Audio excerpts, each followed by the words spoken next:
मूकं करोति वाचालं पङ्गुं लङ्घयते गिरिं यत्कृपातमहं वन्दे परमानन्दमाधवम्।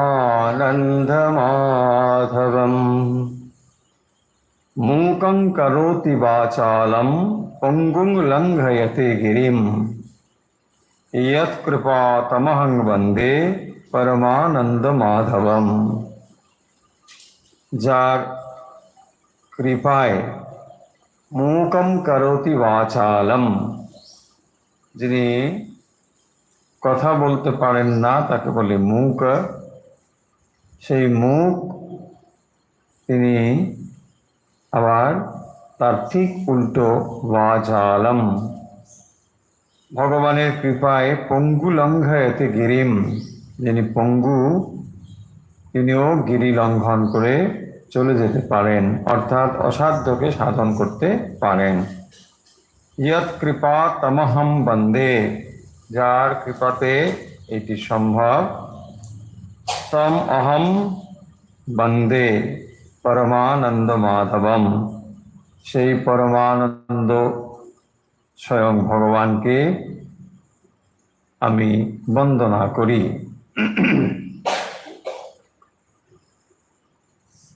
আমরা এর আগের দিন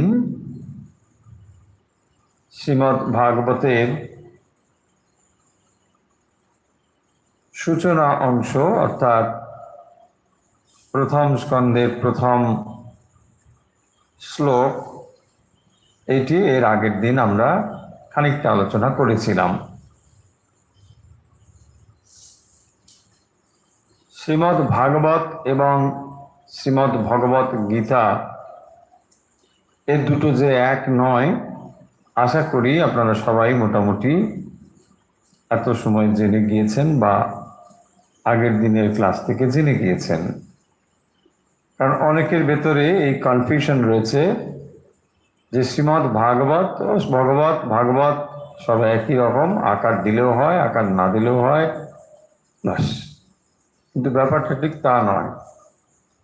শ্রীমদ্ ভগবত গীতা আর শ্রীমদ্ ভাগবত পুরাণ, এই দুটোর মধ্যে তফাৎ রয়েছে। ভাগবত মানে ভগবান বিষয়ে, ভগবান যে সমস্ত কথা বলছেন তার কথা, তার প্রসঙ্গ যেখানে রয়েছে সেটি হচ্ছে ভাগবত। আর স্বয়ং যেখানে ভগবান কথা বলছেন সেটি হচ্ছে ভগবত গীতা। ভগবত গীতা হলো ভগবানের নিজের কথা, আর ভাগবতম হলো ভগবানের প্রসঙ্গে কথা। এ দুটো তফাৎ। শ্রীমদ্ ভাগবত আমরা আগেও বলেছি এটি পুরাণ। পুরাণ কাকে বলে? পুরা অপি নব ইতি পুরাণ, যে কথা কালের নিরিখে পুরনো হলেও তা আবার নতুন বলে মনে হয়, সেই কথাই হলো পুরাণ কথা। ভগবানের যে লীলা কথা, সেই পুরাণ কাহিনী যুগ যুগ ধরে মানুষকে ঈশ্বর প্রেরণা দিয়ে এসেছে। ভক্তি লাভের জন্য যুগ যুগ ধরে মানুষ বা সাধক এই শ্রীমদ্ ভাগবতের কাছে ঋণী থাকবে। শ্রীমদ্ ভাগবত আমরা একটু আগেই বললাম যে পুরাণ। পুরাণ কাকে বলে? আমাদের হিন্দু সনাতন ভাবনায় যা কিছু আমরা সম্পদ, বিশেষ করে ধর্ম আধ্যাত্মিকতায় লাভ করি, তার উৎস হলো বেদ এবং উপনিষদ। এই বেদ উপনিষদ থেকে আমরা পরবর্তী সময়ে পুরাণ কাহিনী রূপে আর একরকম গ্রন্থ দেখতে পাই।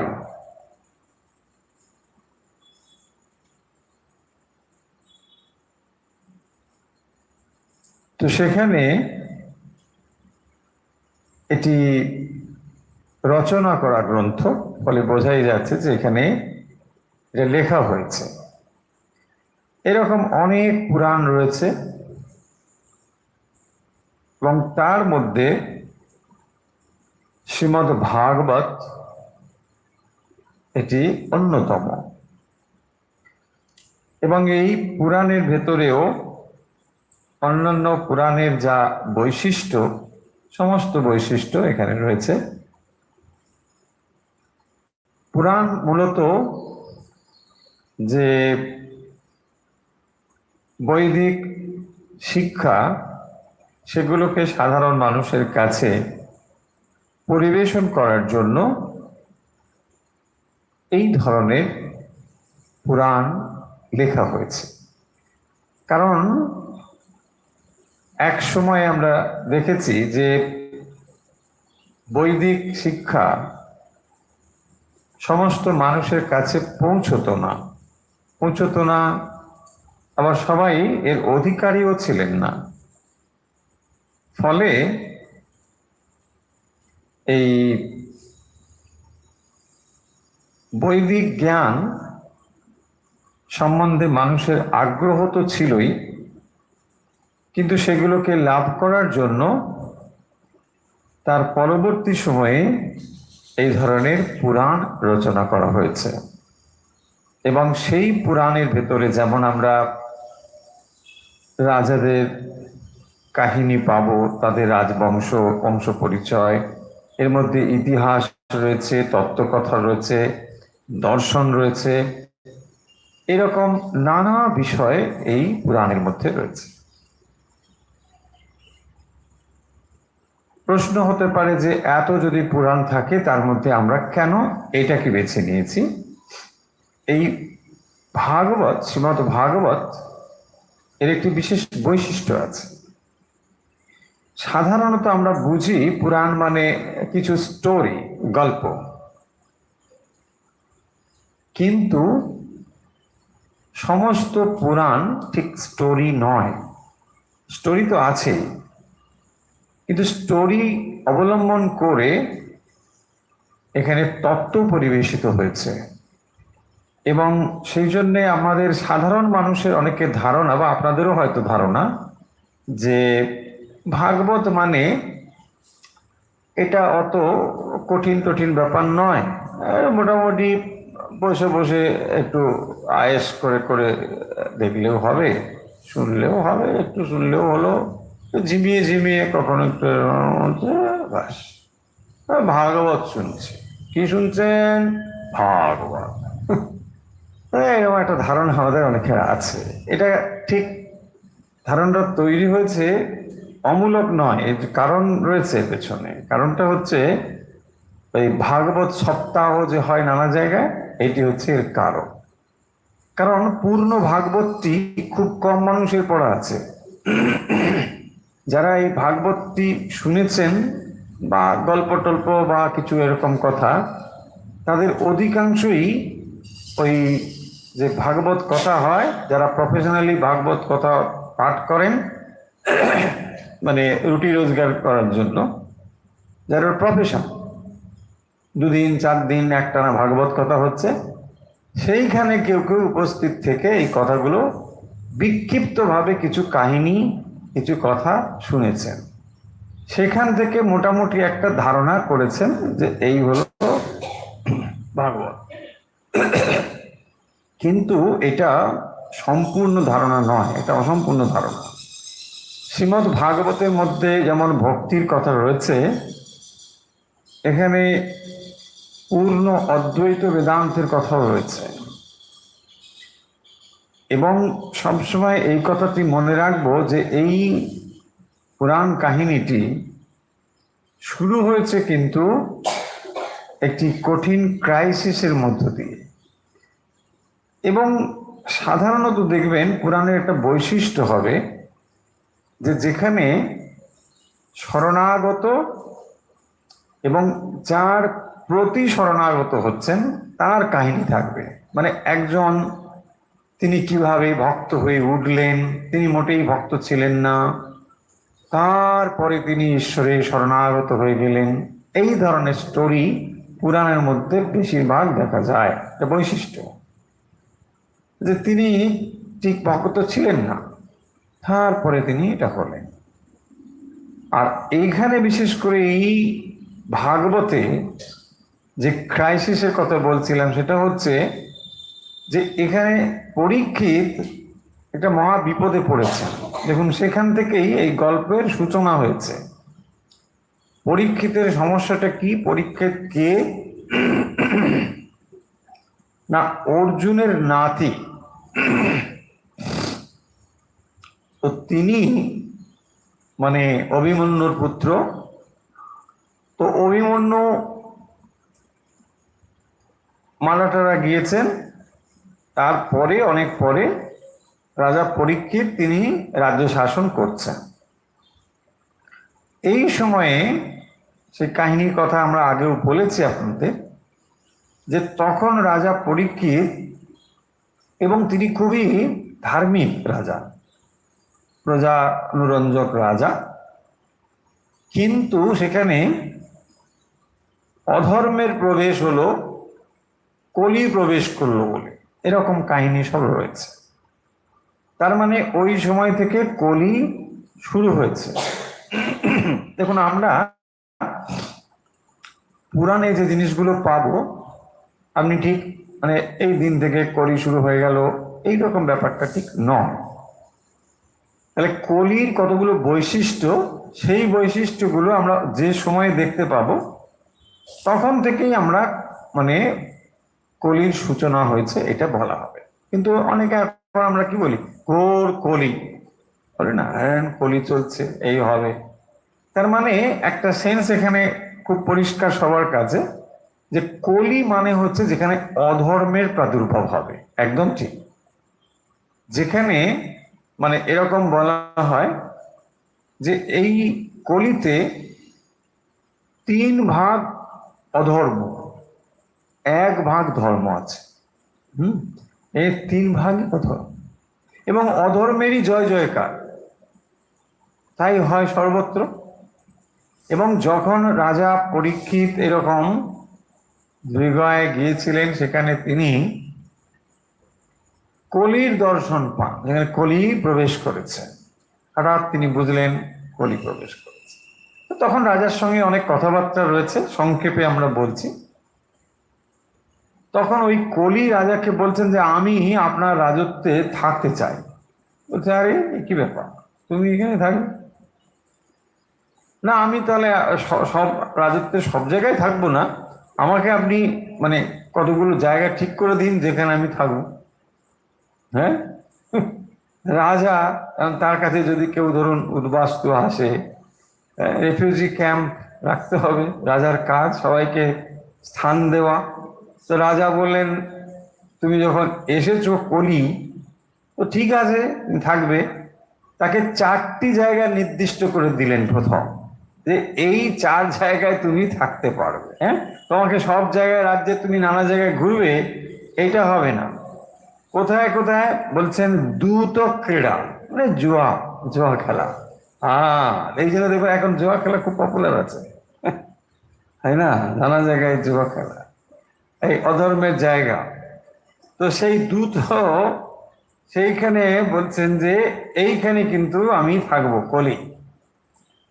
তো তারপরে বলছেন মদ্যপান, এই যে হ্যাঁ সব মিলে যাচ্ছে না, মিলে যাচ্ছে মদ্যপান। তারপরে বলছেন স্ত্রী সঙ্গ, আর চতুর্থটা হলো হিংসা। এই 4টি জায়গা মানে কলির জন্য রাজা পরীক্ষিত ঠিক করে দিলেন, যে তুমি ঠিক আছে যখন বলছো থাকবে, কোনো কথাই শুনছো না, তো ঠিক আছে, এটা মানে হলো। এরপরে বলছেন আমার কিন্তু খুব মানে কম জায়গা হয়ে গেল, আপনি 4টে বললেন বটে, কিন্তু এটা আমার ঠিক হলো না, আপনি আরো কিছু ভেবে বলুন। তখন বলছে ঠিক আছে, সুবর্ণ, স্বর্ণ যেখানে আছে স্বর্ণটাও তোমার জন্য ছেড়ে দিলাম। হ্যাঁ, স্বর্ণ যেখানে সেখানে তুমি থাকতে পারো। এই রকম ভাবে আমরা দেখব যে কাহিনী এইভাবেই তখন কলি প্রবেশ করছেন এই জায়গাতে। এবং দেখুন তারপরে রাজা তখন দেখলেন যে অধর্ম এত প্রবল হয়ে উঠছে, যখন তিনি এর পরের কাহিনী, ওই যে যেখানে রাজা মৃগয়াতে গিয়ে ওই শ্রমিক ঋষিকে মৃত সর্প গলায় দিয়ে দিয়েছিলেন, এইটার কারণ হচ্ছে তার মাথায় তখন সোনার মুকুট ছিল। এই স্বর্ণ যেখানে সেখানে কলি ঢুকে পড়েছে। হ্যাঁ, এখন আপনি প্রশ্ন করতে পারেন না সিটি গোল্ড টোল এসব সেখানে আছে কিনা, আমি জানি না। হ্যাঁ, গোল্ড আছে, সুবর্ণ আছে, সিটি গোল্ড কি সিটি গোল্ড আমি জানি না সেখানে আছে কিনা। এনিওয়ে গোল্ড হচ্ছে। দেখুন তাহলে শ্রীরামকৃষ্ণ যে যুগে এসে বললেন কামিনী আর কাঞ্চন, দেখুন মিলে যাচ্ছে কিন্তু। ওখানে প্রথমে 4 নম্বরে 3 নম্বরে স্ত্রী সঙ্গ বলেছেন, আর এখানে গোল্ডটা ও জোর করে নিল। হ্যাঁ, বলছে না ও 4টে হবে না, আমাকে গোল্ডটাও দিয়ে দাও, বলে গোল্ড হয়ে গেল। তার মানে কামিনী অ্যান্ড কাঞ্চন ওইটা এসে শ্রীরামকৃষ্ণ এবারে বলে চলে গেলেন। তো সেটা অনেক আগেই হয়েছিল। তারপরে রাজা দেখছেন যে আরে আমার অবস্থা এরকম তো কোনোদিন হওয়ার কথা নয়।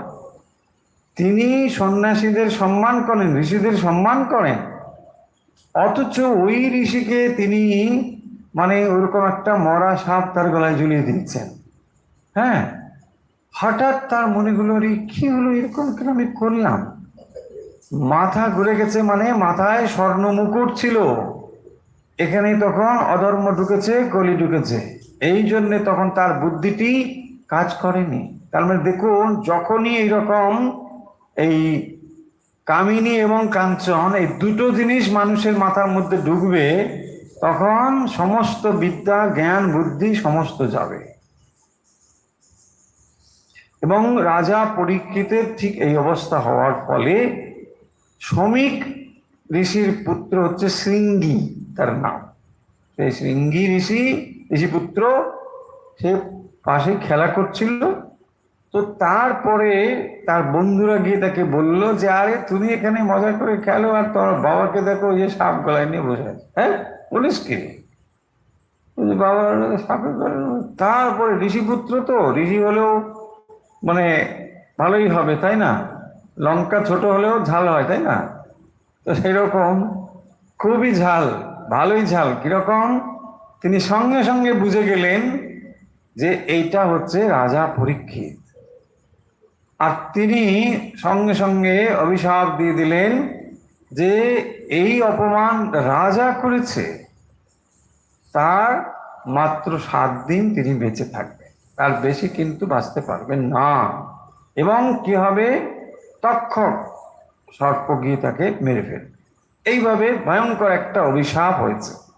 এবং এই অভিশাপ থেকে বাঁচার জন্য, কারণ তিনি জানেন ঋষি বাক্য কিছুতেই লঙ্ঘন করা যাবে না, বরং এখন কাজ আমার যে এই 7 দিন আমি বা মৃত্যুর যে কদিন বাকি রয়েছে কিভাবে তাকে আমি পজিটিভ ওয়েতে কাজে লাগাতে পারি, যাতে করে আমি একটা শুভ সংস্কার নিয়ে মানে শান্তভাবে পৃথিবী থেকে বিদায় নিতে পারি।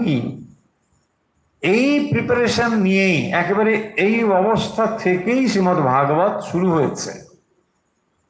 ফলে এটা মজা করার জায়গা কিন্তু নয়। আমরা ভাবি যে না ভাগবত মানে শুরু হয়ে গেল মজা, ও গীতাটি তো বড় কঠিন।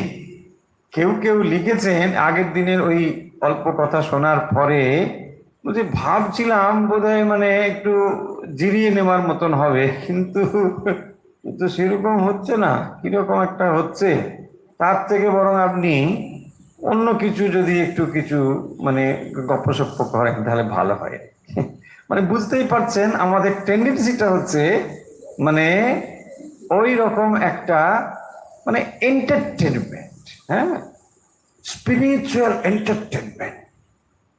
মানে ধর্মটার একটু ছোঁয়া থাকলে ভালো, শুধু একেবারে এন্টারটেনমেন্ট হলে কেমন লাগে তাই না, ভক্ত তো হাজার হোক, তো এন্টারটেনমেন্ট একেবারে সেটা হয় না। সেই জন্য একটু মানে স্পিরিচুয়াল এন্টারটেনমেন্ট। এই জন্য দেখবেন সেই বক্তৃতাগুলো আপনাদের বেশি ভালো লাগে, যেখানে একটু গপ্পসপ্প হলো, হ্যাঁ একটু এই কথা হলো, চারটি রস এলো, অনেক রকম রস আছে, তো সেই রসের এই রস এই রস একটু যখন এলো, আহ কি বক্তৃতা, আজ মানে একেবারে আহা কি হলো, আহা কি কি করতে গিয়েছিলেন, কেন আপনি ওগুলো শুনছেন, আপনার সময়টা কোথায়, কি হলো, দেখুন এটা আমাদের আর তখন মনে আসে না।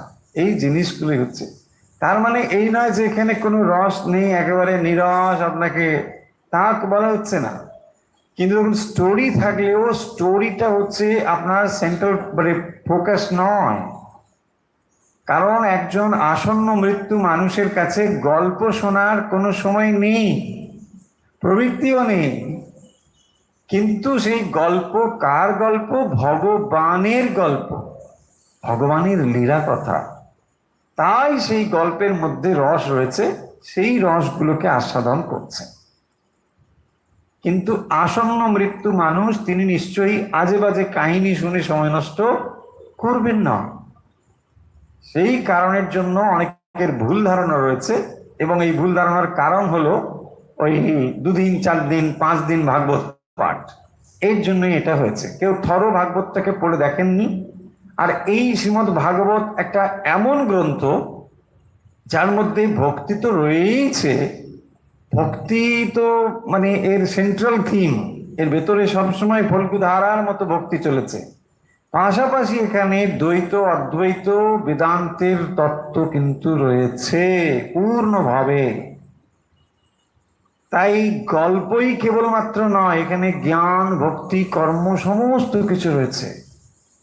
তাই মানে পঞ্চম বেদ শ্রীমদ্ ভাগবতকে বলা হয়। কেউ যদি বেদ উপনিষদ না পড়ার মানে পড়ার না সুযোগ যদি পান, তাহলে এই শ্রীমদ্ ভাগবত যদি পাঠ করেন তাহলে সব জানতে পারবে। এত এখানে কথা রয়েছে, সরসভাবেই রয়েছে, এমন নয় যে এটা খুব কঠিন ভাবে বলা হয়েছে। তবে হ্যাঁ, আপনি যখন গীতা পাঠ করেছেন, গীতার যে সংস্কৃত তার থেকে এই সংস্কৃতের মধ্যে একটু তফাৎ আছে। শ্রীমদ্ ভগবত গীতাতে দেখুন, সেটাও ব্যাসদেবের লেখা, এটাও ব্যাসদেব রচিত, কিন্তু এই রচনার মধ্যে তফাৎ রয়েছে। এবং শ্রীমদ্ ভাগবতের মানে যে ছন্দ, যে সংস্কৃত সুললিত, অত্যন্ত গভীর, কিন্তু সবাই হয়তো তার তাৎপর্য গ্রহণে মানে ওই ব্যাকরণ শাস্ত্র এই জিনিসগুলো হয়তো আমরা নাও বুঝতে পারি। খুব একটা প্রয়োজনও যে রয়েছে তাও বলবো না, বিশেষ করে ভক্তের দৃষ্টিভঙ্গিতে প্রয়োজন অতটা নেই। কিন্তু এর মূল জিনিসগুলো আমাদের জানতে হবে, এবং সেই কারণের জন্য আমরা এটা পড়ছি। আশা করছি আপনারা নিরাশ বা হতাশ হবেন না, কারণ এর রসটা পেতে গেলে একটু সময় লাগবে। যে প্রথমেই এসে যদি মনে হয় একটা কিছু কাহিনী শোনা হলো, দানব এসে গেল, এগুলো সবই রয়েছে, কিন্তু পরে এগুলো ধীরে ধীরে আমরা সেখানে যাব। প্রথম স্কন্দ, এটা এর অনেকগুলো অধ্যায় রয়েছে, 19টা। তো আমরা সেগুলো একটু একটু করে পড়ব। এর সবকটা শ্লোক যে আমরা পড়বো তা নয়। যেমন ভগবত গীতা আমরা পড়েছি প্রত্যেকটা শ্লোক ধরে, তা হয়তো দরকার হবে না। মূল বিষয়টি বোঝার জন্য যেটা যেটা দরকার হবে সেগুলো আমরা বলবো। এর প্রথম যে 3টে শ্লোক, মানে প্রথম স্কন্দের প্রথম অধ্যায়ের প্রথম যে 3টি শ্লোক, এই 3টি শ্লোকের মধ্যে আবার প্রথম যে শ্লোকটি, এইটি একেবারে মানে এতটাই গুরুত্ব এর রয়েছে যে যখন আমরা মানে গায়ত্রী মন্ত্রের কথা বলি, দেখবেন এই ছন্দ, এই শ্লোকটি একেবারে গায়ত্রী মন্ত্রের মতোই পবিত্র। সত্যম পরম ধীমহি ভর্গো দেবস্য ধীমহি, ওখানে রয়েছে না, সত্যম পরম ধীমহি ভর্গো দেবস্য ধীমহি, ভর্গো দেবস্য ধীমহি। সত্যম পরম ধীমহি ভর্গো দেবস্য ধীমহি, ভর্গো দেবস্য ধীমহি। ওখানে রয়েছে না, সত্যম পরম ধীমহি ভর্গো দেবস্য ধীমহি, ভর্গো দেবস্য তো যখন আমরা দেখছি যে গায়ত্রী মন্ত্র যে যে স্টাইলে বলা হয়েছে, ভূর্ভুবস্য তৎসবিতুর্বরেণ্যম ভর্গো দেবস্য ধীমহি ধিয়ো ইয় ন প্রচোদয়াৎ, ঠিক একই গুরুত্ব দেওয়া হয় এই মন্ত্রটিকে। কোন মন্ত্র? প্রথম স্কন্ধের প্রথম মন্ত্র। এবং এই মন্ত্রটিতে যে কথা বলা হয়েছে ধীমহি, আমরা ধ্যান করি। কার ধ্যান করি? না, পরম সত্যের ধ্যান করি। সত্যম পরম ধীমহি, সেই পরম সত্যের ধ্যান করছি। কে সেই পরম সত্য? না, যিনি হচ্ছেন জন্মাদ্যস্য যতঃ, জন্মাদ্যস্য যতঃ, যার থেকে এই সমস্ত কিছু উৎপন্ন জাত হয়েছে। এই যে পরিদৃশ্যমান প্রপঞ্চ জগৎ, তার থেকেই, সেই পরমেশ্বর থেকেই উৎপন্ন হয়েছে। জন্মাদ্যস্য যতঃ, জন্মাদি, তার মানে তজ্জ তৎ লো তজ্জলান ইতি রয়েছে উপনিষদে মন্ত্র, তজ্জলান, তজ্জ ল, সেখান থেকে তজ্জলান, মানে যেখানে জাত হচ্ছে, যেখানে স্থিত হচ্ছে এবং লয়প্রাপ্ত হচ্ছে, তজ্জলান। তো সেই পরমেশ্বর থেকেই এই সমস্ত কিছু উৎপন্ন হয়েছে। জন্মাদি মানে জন্ম, স্থিতি, লয়, এই সমস্ত কিন্তু সেই পরমেশ্বরই তার কারণ। এবং তারপরে আমরা যে পরবর্তী অংশটি, অন্যয়াদি ইতরত স্বার্থেষু অভিজ্ঞ স্বরাট তেনে ব্রহ্মহৃদাজ আদি কবয়ে মুহ্যন্তি যৎসূরয়ঃ, এই পর্যন্ত এর আগের দিন আমরা বলেছিলাম। পরবর্তী অংশ আজকে আমরা পড়ছি, দেখুন। তেজো বারি মৃদাম যথা বিনিময়ো यत्र त्रिसर्गो मृषा धम्ना स्वेन सदा निरस्तकुहकं सत्यं परं धीमहि।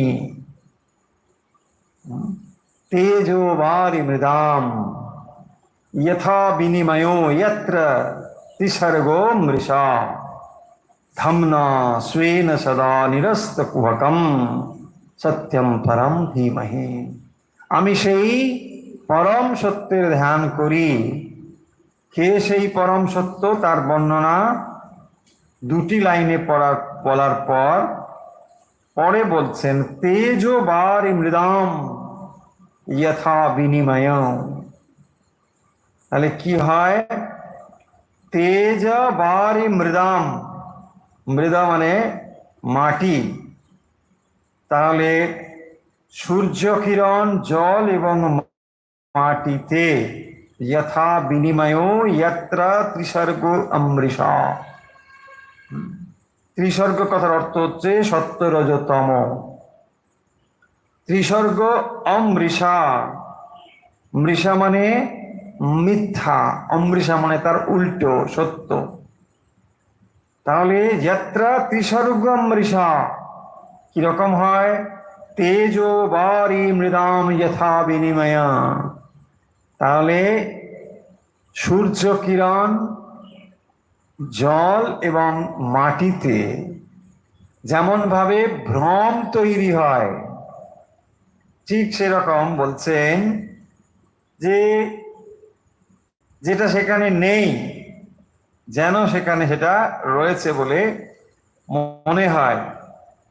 তেজ ও বাড়ি মৃত্তিকায় যেমন অন্যের প্রতীতি হয়, একটাকে আরেকটা বলে ভুল হয়। কিরকম?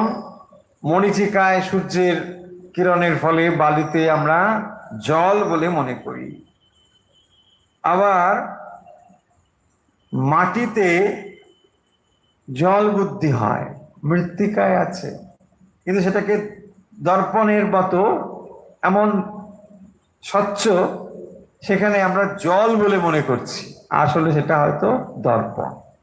এইরকম। তারপরে বলছেন যে এই রকম যে আমাদের হয় মৃদাম, মৃত্তিকাতে বাড়ি বা বালিতে মৃত্তিকা, এরকম যে ভুল হয়, সেই ভুলটি মানে এই ভ্রান্তি, এটা বলছেন যে এই যে ভ্রান্তি, সেই রকম পরমেশ্বরে সত্য রজ তম মায়ার সৃষ্টি সত্য রূপে প্রতীত হয়। পরমেশ্বরের উপরে কি আছে? সত্য রজ তম। এই মায়ার ফলে সেটাকে সত্য বলে প্রতীত হচ্ছে। কোনটাকে? এইটাকে, এই পরিদৃশ্যমান জগৎকে সত্য বলে মনে হচ্ছে। কিরকম? তেজোবারি মৃদাম যথা।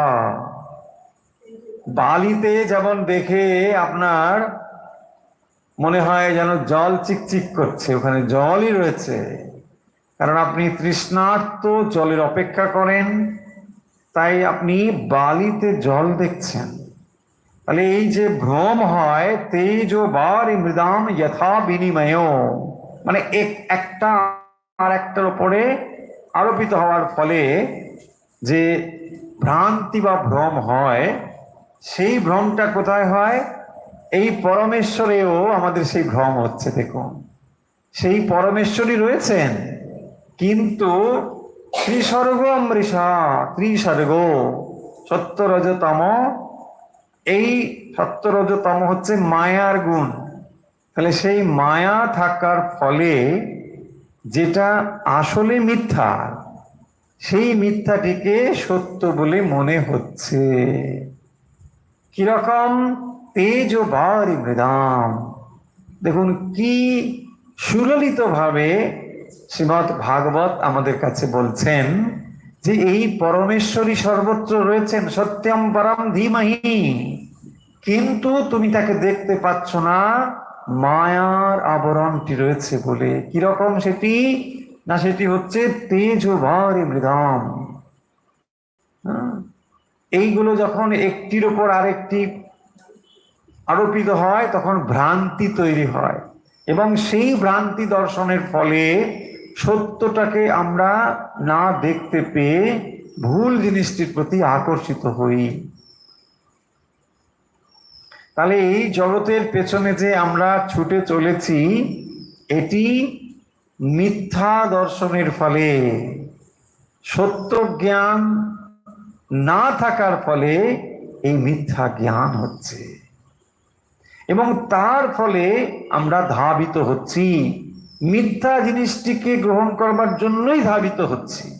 দেখুন, মিথ্যা যেটা সম্পূর্ণভাবে মিথ্যা, সেইটাকে আমরা সত্য বলে ভাবছি। কেন? এখানে এক্সাম্পল দিয়ে বুঝিয়ে দিচ্ছেন যে যদিও সেখানে বালি রয়েছে, কিন্তু এই সূর্যের কিরণ সেখানে এমন ভাবে পড়ছে যে তুমি বিভ্রান্ত হয়ে যাচ্ছ। হরিণ বিভ্রান্ত হয়ে যাচ্ছে, হরিণ ছুটে যায় মরুভূমিতে জলের জন্য, যে ওখানে জল আছে বলে সে ছুটে যাচ্ছে, কিন্তু আসলে সেখানে জল নেই। দুর্যোধন ওই প্রাসাদে প্রবেশ করছেন, দ্রৌপদী সেখানে রয়েছেন, এটা মূল মহাভারতে কিন্তু নেই, ঘটনাটা অন্য জায়গায় প্রক্ষিপ্ত। যাই হোক, সেটা নয়। তো সেখানে তিনি দেখছেন যে জলটাকে তার স্থল বলে মনে হচ্ছে।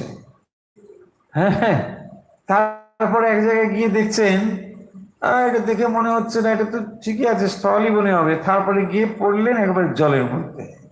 হ্যাঁ, এই যে সত্যটাকে তিনি ধরতে পারছেন না। এবং আমাদের অনেক সময় হয়, আমাদের অনেক সময় নয়, সর্বদাই হয়ে চলেছে। আপনি দেখবেন কোন একটা জায়গায় খুব যখন একবারে সুন্দর ট্রান্সপারেন্ট গ্লাস দিয়ে মোড়া থাকে চারিদিকটা, আপনি তখন বুঝতেই পারেন না কোনটায় কোন দিকে ঢুকছেন, মানে বোঝাই যায় না যে এইদিকে ওয়ালটা ঠিক না এইদিকে ওয়ালটা, কাকে ওইদিকে কোনটা দিয়ে যাবেন আপনি বুঝতেই পারবেন না। যদি আপনি একা হয়ে যান তাহলে তো মানে মুশকিলই হবে, বেরোতেই পারবেন না,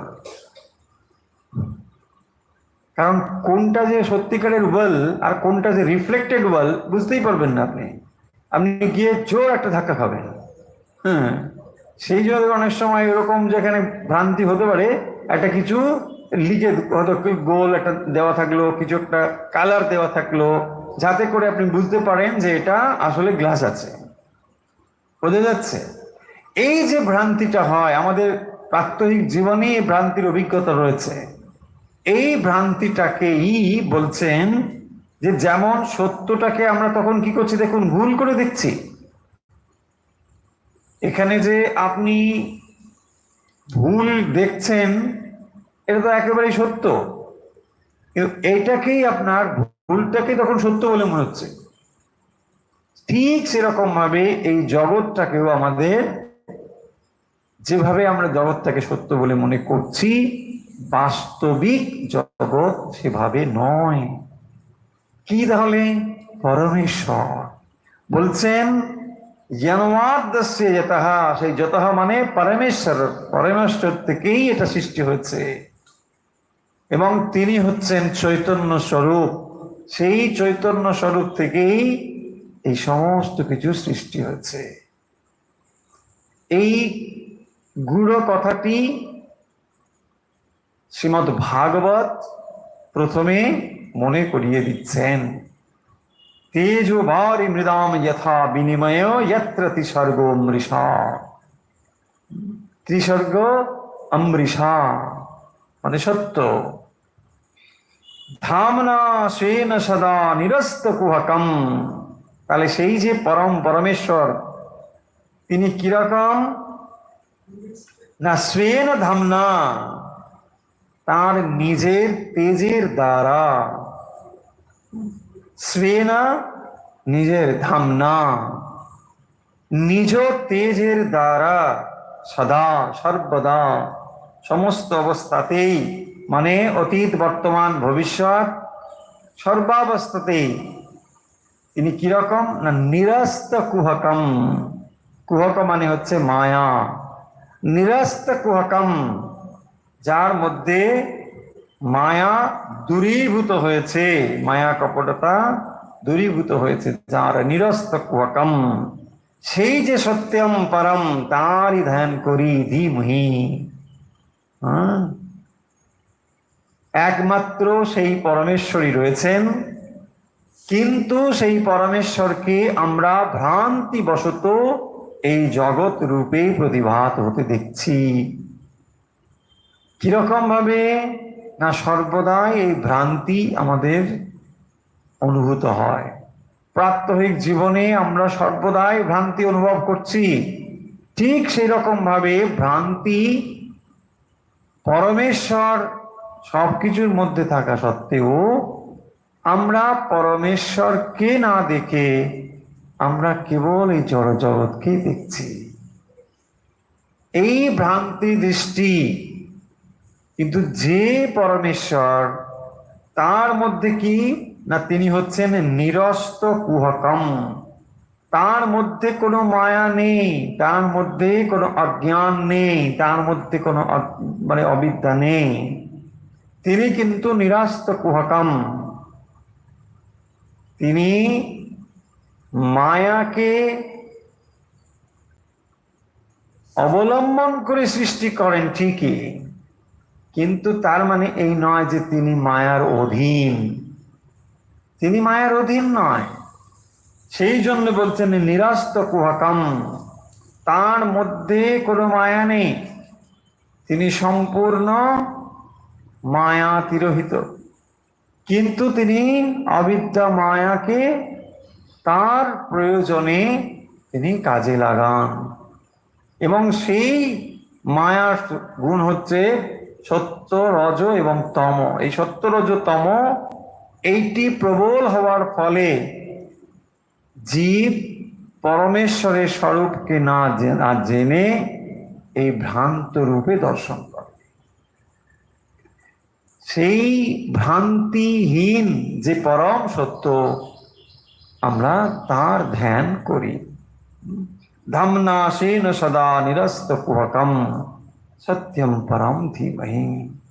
সেই পরম সত্যের ধ্যান করি। দেখুন তাহলে এই মন্ত্রটি, এই শ্লোকটি আমরা আরেকবার পড়ে দিই। এই কারো কারোর কাছে বই নেই বা কেউ কেউ তো বই ফলোই করছেন, পিডিএফ আমরা একটু দেরি করছি, পাঠিয়ে দেবো, তাড়াতাড়ি পেয়ে যাবেন। এই শ্লোকটি আমরা এর আগের দিন পড়েছি, এটি আপনি ফলো করতেও পারেন, মানে এমন কিছু নয়, কঠিন কিছু নয়। যে কথাগুলো রয়েছে বারবার বলছি দেখুন, জন্মাদ্যস্য যত অন্নয়াদি তর তস্যার্থেষু বিজ্ঞান স্বরাট তেনে ব্রহ্ম হৃদাজ আদি কবয়ে মুহ্যন্তি যৎ सूरयः तेजो वारि मृदाम यथा विनिमयो यत्र तिसर्गो मृषा धम्नाशेन सदा निरस्तकुहकं सत्यं परम धीमहि। সেই পরমেশ্বর যিনি এই জগতের আদি কারণ, সমস্ত সৃষ্টির যিনি আদি কারণ, জন্মাদ্যস্য যতঃ যত অন্নয়াদি ইতরত। আমরা এর আগের দিন কেউ কেউ বলেছেন যে এই অন্নয়াদি ইতরত ব্যাপারটা কি, এটি একটি টেকনিক্যাল টার্ম। অন্নয়াদি ইতরত মানে এখানে একটি সম্বন্ধ রয়েছে, এটাকে বলা হয় অন্নয় আর একটা ব্যাথি রেখা। অন্নয় ব্যাথি রেখা, অন্যের টেকনিক্যাল ব্যাপারটা কি, তার মানে একটি থাকলে আরেকটি থাকবে, তাকে বলা হয় অন্যয় সম্বন্ধ। একটি থাকলে আরেকটি থাকবে। কিরকম না, যেখানে যেখানে ধূম রয়েছে সেখানে সেখানে অগ্নি রয়েছে। ধূম্র এবং অগ্নি এটা হচ্ছে অন্যয় সম্বন্ধ। তার মানে ধুঁয়ো যেখানে সেখানে অগ্নি অবশ্যই রয়েছে। যদিও অগ্নি আপনি দেখতে যদি নাও পান, তাহলেও আপনি 100% নিশ্চিত যে ওখানে অগ্নি রয়েছে। ঠিক সেরকম এই পরমেশ্বরকে আপনি দেখতে পাচ্ছেন না, কি দেখতে পাচ্ছেন? যেমন অগ্নি এবং ধূম, ঠিক এখানে ধূমকে দেখতে পাচ্ছেন। এখান থেকে আপনি নিশ্চয়ই ইনফার করতে যেমন পারেন এই পরমেশ্বর এখানে নিশ্চয়ই রয়েছে, তা নাহলে এটা হতে পারে না। অগ্নি এবং ধূম এই সম্বন্ধটিকে বলা হয়েছে অন্যয় সম্বন্ধ। বোঝা গেল? এই জন্য হয়তো কারো একটু বুঝতে অসুবিধা হয়েছিল, আমরা আগের দিন লিখেও দিয়েছিলাম মনে হয়। ইতরতঃ, ইতরত মানে ওই যে ব্যাথি রেখা, এইটা সম্বন্ধ। ব্যাথি রেখা মানে নেগেটিভ হয়েছে, তার মানে এটা থাকলে এটা থাকবে, এটা না থাকলে এটা থাকবে না, দ্যাটস অল। এই সম্বন্ধটাকে বলা হয় ব্যাথি রেখা। তার মানে যেখানে অগ্নি নেই সেখানে ধুঁয়ো নেই, যেখানে ধুঁয়ো নেই সেখানে অগ্নিও নেই। এই মানে একটার সঙ্গে আরেকটা রিলেটেড, এটা থাকলে এটা থাকবে, এটা থাকলে না থাকলে এটা থাকবে না। এই যে ব্যাপারটি তাকেই বলা হয়েছে অন্নয়াদি ইতরতা স্বার্থেষু। ওই অর্থেষু মানে কার্যেষু, কার্যে, অর্থেষু অভিজ্ঞ স্বরাট। যিনি সেই পরমেশ্বর সম্বন্ধে বলছেন তিনি হচ্ছেন অভিজ্ঞ স্বরাট। অভিজ্ঞ মানে আমরা জ্ঞানবান, অভিজ্ঞ শব্দের অর্থ জ্ঞানবান। তার মানে এই যে সৃষ্টি ক্রিয়াটি বা স্থিতি এবং সংহার, এই যে ক্রিয়া, এর পেছনে একটা ইন্টেলেক্ট রয়েছে, একটা বুদ্ধি রয়েছে, এটা এমনি এমনি হচ্ছে না। সেই জন্য বলা হয়েছে অভিজ্ঞ, জ্ঞানবান। এখানে একটা জ্ঞানের ব্যাপার রয়েছে। ওই যে সব চিত আনন্দ, সেই চিত শক্তি হচ্ছে এই জ্ঞান শক্তি। সৎ মানে অস্তিত্ব, এক্সিস্টেন্স, চিত হলো জ্ঞান এবং আনন্দ হলো আনন্দ। সৎচিত আনন্দ, এবং তিনি হচ্ছেন স্বরাট। স্বরাট কাকে বলে এর আগের দিন আমরা বলেছিলাম। স্বরাট মানে হচ্ছে যিনি স্বতঃ প্রকাশিত হতে পারেন, তাকে বলা হয় স্বরাট। যার প্রকাশ কারোর উপর নির্ভর করে না তাকে বলা হয় স্বরাট।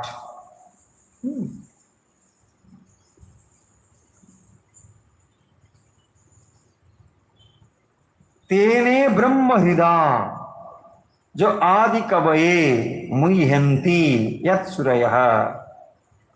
তারপরে কি বলছেন না, ব্রহ্ম হৃদয়, হৃদয়ে মনের দ্বারা, यत् सूरय ब्रह्मादि देवतागण मुह्यन्ति मोहप्राप्त हन, मोहप्राप्त हन तेने ब्रह्म हृदय आदि कवये मुह्यन्ति यत् सूरयः।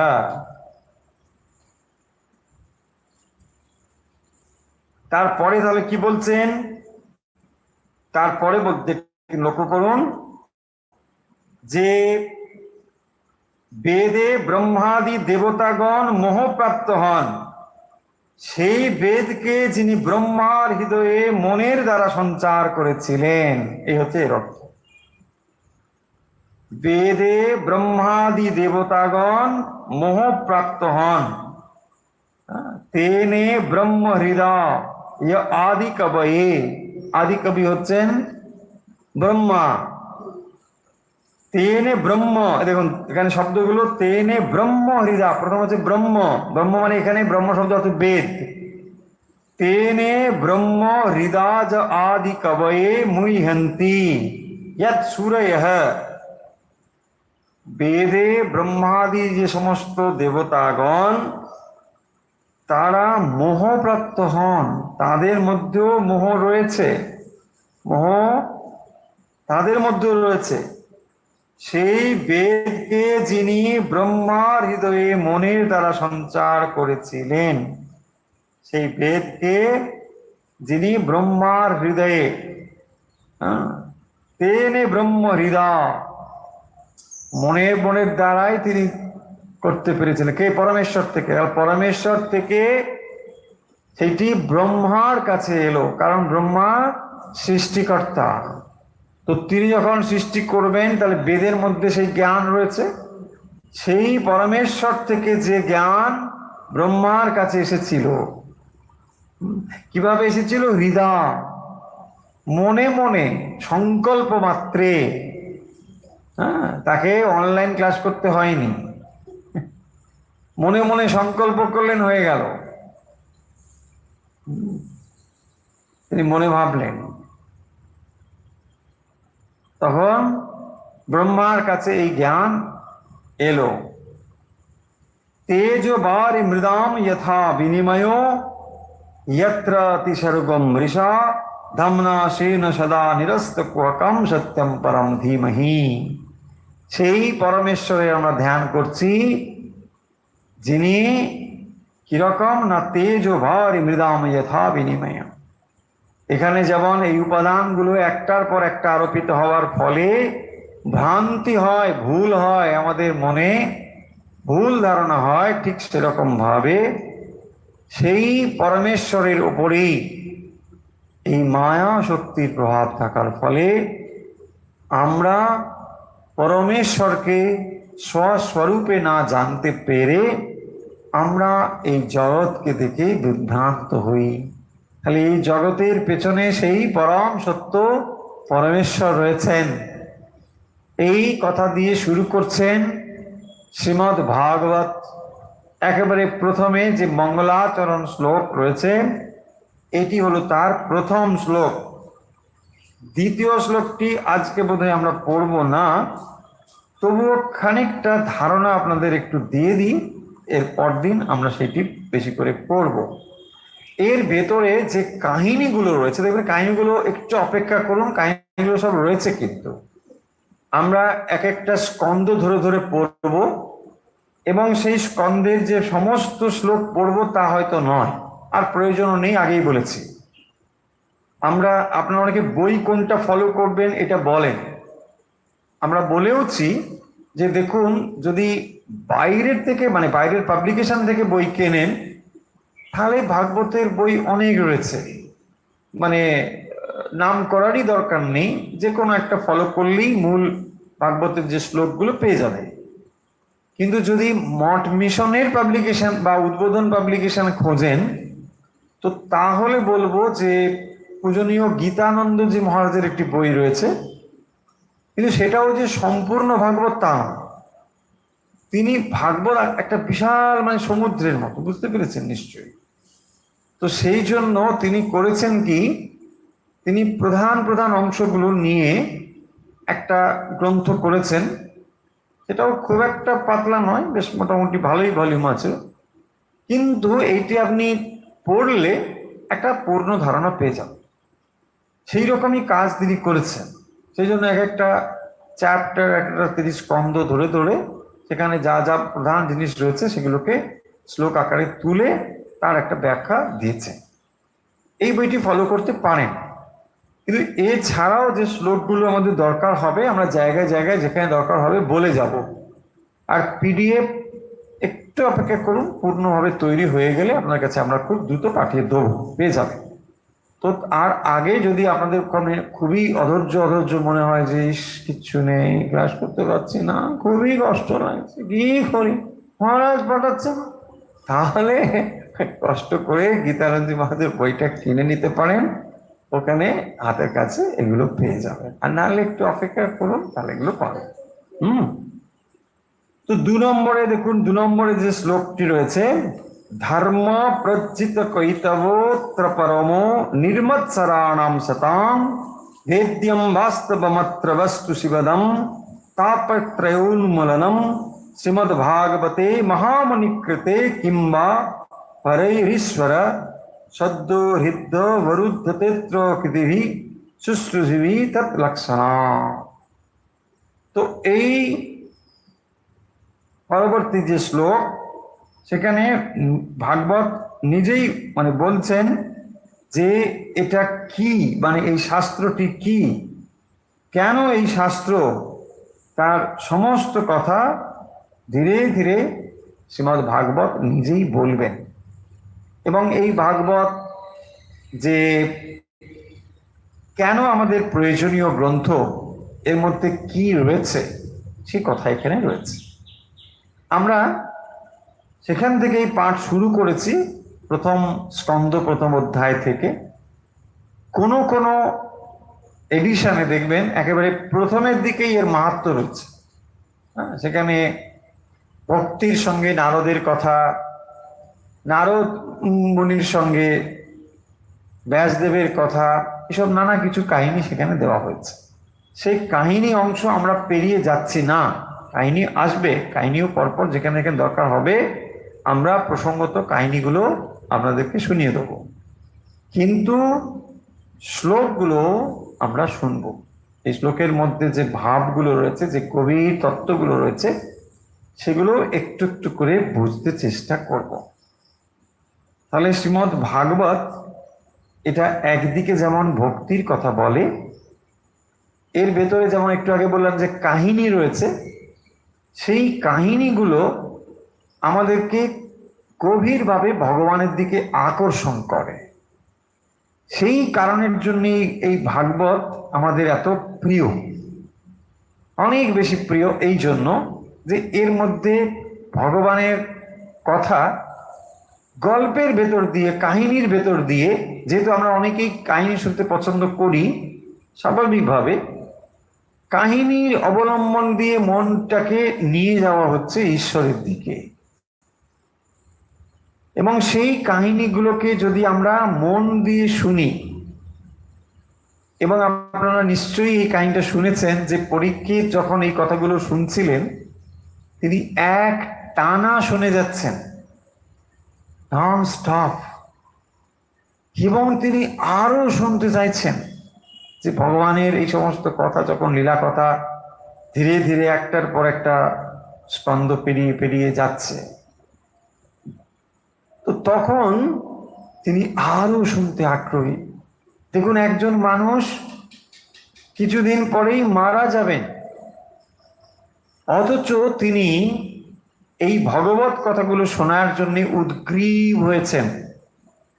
এটা তার ভেতরে শুভ সংস্কার ছিল বলেই হয়েছে, তা না হলে সাধারণ মানুষের এটা হবে না।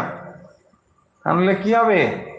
এই মৃত্যুর পূর্বে যত জাগতিক জিনিস আসবে, ওর থেকে ধার নিয়েছিলাম দিয়ে দেবে, হুম, ওইটা করবে, ওইখানে ওকে এটা দেবে, ব্যাংকে ওইখানে টাকা আছে, ওইখানে করছে। বাবা, তুমি একটু ভগবানের নাম করো, আর ভগবান, হয় না? তো দেখুন, সিনেমায় টিনেমায় দেখায় তো ওরকম, তাই না? মানে একটু করো, করতে করতে চুপ, মরে গেল। তার মানে মৃত্যুর জন্য তিনি কিভাবে প্রস্তুত হচ্ছেন লক্ষ্য করুন। আর শ্রীরামকৃষ্ণ কি বলছেন? বলছে না, সময় কাটে না, বেড়া পাচ্ছি। কি করবে? সময় কাটে না, বসে বসে বেড়া পাচ্ছে। হ্যাঁ, 80 বছরের বৃদ্ধ, কিন্তু কি করবে? বলছে না, আমি না একা থাকতে পারি না, কাজ না হলে আমি, বাড়ি পাবে বা, হ্যাঁ, ওয়ার্কালিক, অ্যালকোহলিক বলেছে ওয়ার্কালিক। হ্যাঁ, কাজ একটা ছাড়া সে থাকতে পারবে না। এই হচ্ছে আমাদের অবস্থা। আর শ্রীমদ্ ভাগবতে রাজা পরীক্ষিত, তিনি ভগবত কথা শোনার জন্য প্রস্তুত। এবং একটা দৃষ্টি থেকে দেখলে দেখুন, রাজা পরীক্ষিত অন্তত নিশ্চিত যে 7 দিনের আগে তো মারা যাবে না, তাই না? ঋষি বলেছেন 7 দিন পরে মৃত্যু হবে, কিন্তু দ্বিতীয় দিনে মৃত্যু হয়ে যাবে এটা কিন্তু হবে না। ঋষি বাক্য একটু এদিক ওদিক হবে না। কিন্তু আমরা জানি না যে 7 দিনও আদৌ আমাদের হাতে আছে কিনা, আমরা জানি না। কিন্তু আমরা বড়ই নিশ্চিন্ত জীবন যাপন করছি। শ্রীমদ্ ভাগবত আমাদের এই কথাগুলো মনে করিয়ে দেয় যে সর্বদাই মৃত্যুর জন্য প্রস্তুত থাকো। এটা ভয়ঙ্কর কথা নয়, এটা ভয় পাইয়ে দেবার কথা নয়। বুঝছিস, তাহলে ভোগ করবো কি করে? কি ভোগ করবেন? কি ভোগ করবেন? শুধু কি আমরা আটি, ব্যাস, চামড়া খেলে অম্লশূল, কি ভোগ করবেন? শ্রীরামকৃষ্ণ বলছে। হ্যাঁ, কিন্তু মৃত্যুর কথা মনে রাখলে জীবন আরো বেশি আনন্দময় এবং গুরুত্বপূর্ণ হবে, ঠিক ঠিক ফ্রুটফুল হবে। প্রস্থান আছে বলেই জীবন এত মাধুর্যময়। সেই জন্যই দেখবেন যে যা কিছু করবার রয়েছে তাড়াতাড়ি করে ফেলতে হবে। এই যে একটি প্রস্তুতি, এই যে একটি ব্যস্ততা, এই ছন্দ যদি জীবনে না আসে তাহলে জীবন কখনোই পূর্ণতার দিকে যেতে পারে না। শাস্ত্র পাঠের এটাই হচ্ছে তাৎপর্য। সে পুরাণই হোক আর বেদ উপনিষদই হোক আর যাই হোক, শাস্ত্র আমাদের বারবার এটাই মনে করিয়ে দেয় যে প্রস্থানের জন্য প্রস্তুত হতে হবে। যে কোনো মুহূর্তে প্রস্থান আসতে পারে, তুমি তার জন্যে প্রস্তুত হয়ে থাকো। শাস্ত্রগুলো এটাই বারবার মনে করিয়ে দিচ্ছে। কিন্তু আমরা সাধারণ মানুষ এগুলোকে মানে সত্য জেনেও আমরা চোখে মানে হাত দিয়ে ঢাকা দিয়ে বসে থাকতে চাই। না না না, এই সব মৃত্যু। স্বামীজিকে একবার এক যুবক প্রশ্ন করেছিল যে স্বামীজি, যদি আমরা মৃত্যু মৃত্যু চিন্তা করি তাহলে জীবনটাকে ভোগ করব কি করে? স্বামীজি বলছেন, তো তুমি যদি নাই চিন্তা করো কিছু, তাহলেও কি তুমি মৃত্যুকে এড়াতে পারবে? পারবে না। মৃত্যু এসে হাজির হবেই। তাহলে মৃত্যু যেটা এসে হাজির হবে, তুমি প্রস্তুত হয়ে যদি তার সামনে যাও, এটা ভালো নাকি অপ্রস্তুত হয়ে যাবে ভালো? তাই না? ধরুন কালকে আপনার একটা পরীক্ষা আছে, আপনি হঠাৎ করে হাজির হয়ে গেলেন, তার থেকে আপনি যদি প্রস্তুত হয়ে যান খানিকটা, তাহলে বেটার হবে কিনা? বলছে না, আমি ঠিক আছে, মেন্টালি প্রিপেয়ার আছি। এক্স্যাক্টলি ওটাই স্বামীজি বলছেন, যে মৃত্যু আছে এটা তো সত্যই, তুমি তাকে যতই ঢেকে রাখো। বলছে না না না না, মৃত্যু তো এসব বলতে নেই। হ্যাঁ, এসব বলতে নেই, রাত্রে তো বলতেই নেই, একদম বলতে নেই, শব্দ কিচ্ছুতেই বলতে নেই। না বললে কি হবে? না বললে কি তিনি আসবেন না? ঠিক সময় এসে যাবে। বলছে না আমার ঘড়ি একটু ভুল চলছে, তুমি এখন এসো না যাও। বলছে না না আমার ঘড়ি আলাদা আছে, তোমার দেখে নাও তোমার কোথা থেকে ঘড়ি কিনেছো। তাই না? একদম 1 সেকেন্ড এদিক ওদিক হবে না। দেখুন এটাই জীবন, এখানে হতাশ হওয়ার কিছু নেই। সত্যটাকে সত্যভাবে সহজভাবে নিতে হবে এবং নিয়ে আপনাকে এগোতে হবে। দেখবেন কেউ আমরা পূর্ণ জীবন পাই, কেউ আমরা পাই না।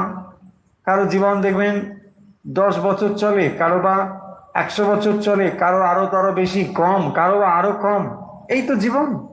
কিন্তু এটা স্থায়ী নয়, এটা অত্যন্ত ক্ষণস্থায়ী একটা সময়। রাজা পরীক্ষিত মাত্র 7টি দিন সময় আর তার রয়েছে, এবং সেই 7 দিন তিনি কিভাবে কাটাবেন ভালোভাবে, তার জন্য তিনি একটা প্রস্তুত হচ্ছেন।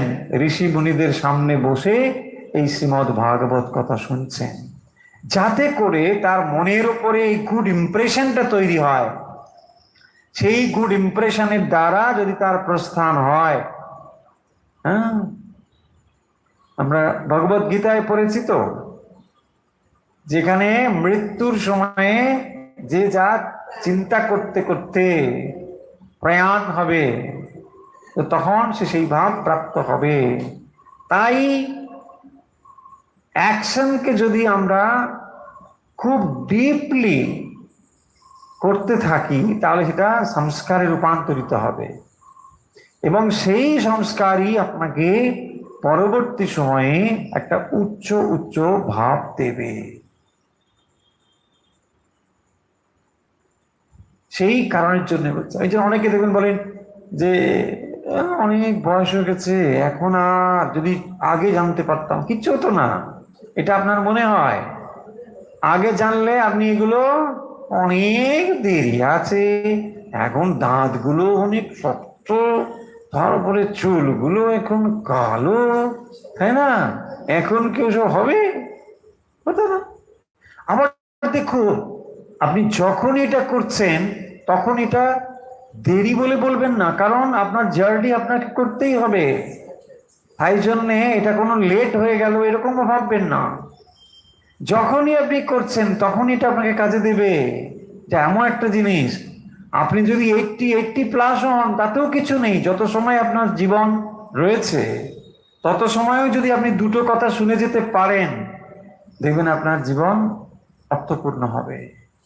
কারণ ওই কথাটা শুনেও তো আপনি প্রস্থান করলেন, একটা ভালো কথাও তো শ্রবণ করলেন। সেই কারণের জন্যেই মানে হতাশ হবেন না যে 80 বছর হয়ে গেছে আর এসব শুনে কি করব। কি করবেন তাহলে? বসে বসে কি করবেন? হ্যাঁ, পান খাবে আর ওই পরনিন্দা পরচর্চা। আমি তো অনেক সময় বলি যে বৃদ্ধের লক্ষণ কি দেখবেন, সেই বৃদ্ধ এরকম হয় 30 বছরেও বৃদ্ধ হয়, আবার 80 বছরেও যুবক হয়, হতে পারে।